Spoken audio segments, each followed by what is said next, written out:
Here's what's on the docket today. Flooding tests the limits of southern Ontario. A U.S. gun smuggling case reaches sentencing with ties to local shootings. A stabbing near a Pickering high school. A theft of hurricane relief supplies. And a serious crash in Clarington. This is the City Report with Dean Bark in Toronto. I'm Dean Bark. Let's open with the big one.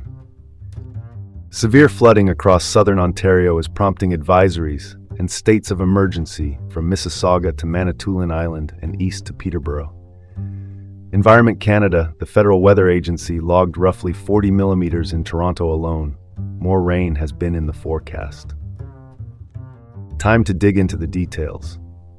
From mid-April, heavy rains swelled rivers and creeks across a wide swath of the province. Flood advisories stretched from Sault Ste. Marie, the Lake Superior border city, right down through the GTA. The township of Minden Hills, a Haliburton County community north of Peterborough, and the township of Chisholm, a small municipality in Nipissing District east of North Bay, both declared states of emergency. Those declarations allow local leaders to mobilize resources and restrict access in danger zones more quickly. It's the official way of saying, we need all hands, and we need them now. On Manitoulin Island, the world's largest freshwater island in Lake Huron, flooding forced the closure of Mindamoya Hospital, the island's community hospital. That's not just inconvenient. It displaces care and stretches emergency response. In Peterborough, a city east of the GTA, and in Barrie, the Lake Simcoe hub to our north, sandbag stations went up. Those stations are the front line for homeowners along swollen banks, where inches matter and minutes count. Residents across the region have been advised to avoid rivers and streams entirely. Fast water, undercut banks, and debris make for deceptively dangerous conditions. And for drivers, the guidance has been clear. Avoid unnecessary travel. Hydro crews, road teams, and first responders work faster when roads aren't clogged by sightseeing, you know. Here in Toronto, the 40 millimeters arrived quickly, pooling on low-lying streets and testing storm sewers. Urban flooding isn't dramatic like a river breach, but it's ruthless. It backs up basements, disrupts transit, and chips away at infrastructure one deluge at a time. Environment Canada was still calling for another 5 to 10 millimeters in mid-April. Not a torrent, but on saturated ground, a nudge can become a shove. If you live near ravines or culverts, keep clear of banks. If you've set out sandbags, check for seepage. And if your sump pump is running non-stop, that's the signal to move valuables up off the floor. Mother Nature didn't check the calendar.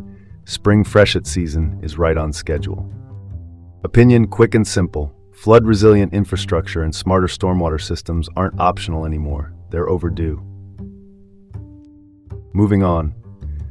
A Florida trucker has been sentenced to just over 4 years in a U.S. federal court after smuggling handguns into Canada that later turned up at crime scenes in Hamilton and Quebec, including a fatal shooting in June 2024 tied to Hamilton.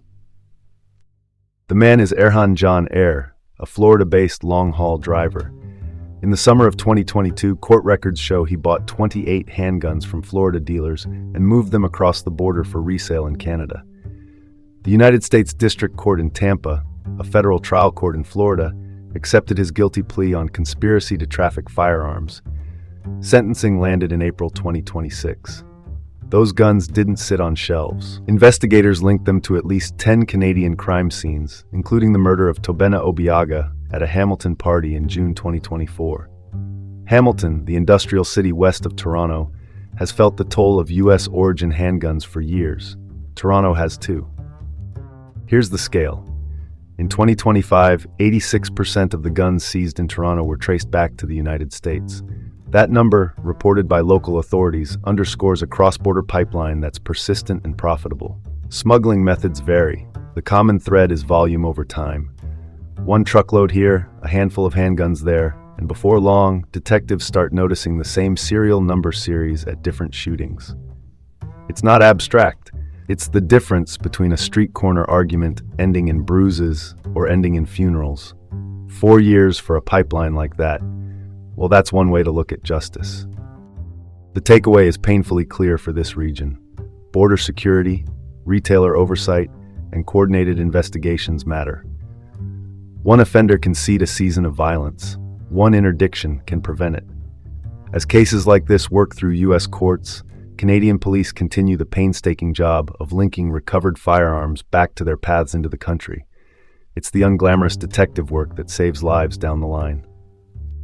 Opinion: stronger, faster cross-border tracing and joint operations are essential, or we'll keep mopping the floor while the tap stays open. Let's pivot to the next story. In Pickering, just east of Toronto, a student from Pine Ridge Secondary School, the local public high school, was seriously injured after a stabbing near the campus. A 20-year-old man has been arrested and charged. Durham Police, the regional force covering communities east of Toronto, say the altercation happened off school property in mid-April. According to investigators, the suspect demanded the student's personal belongings. When the student refused, he was stabbed with an edged weapon.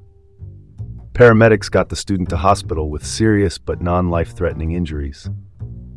The suspect was arrested shortly after on school grounds and now faces several charges, including aggravated assault and assault with a weapon. Lunchtime should mean pizza slices, not police tape. Police are asking anyone who saw the incident or has video to come forward. For families in the area, school safety isn't just metal detectors or extra staff. It's the surrounding streetscape, too. That means clear sight lines near campuses, predictable supervision during open lunch periods, and fast communication when something goes wrong. Pickering's school community knows the drill, but incidents like this remind everyone how quickly a routine day can turn. Opinion: schools and municipalities should keep tightening the safety net around campuses, from safe corridors to rapid alerts, without turning learning spaces into fortresses.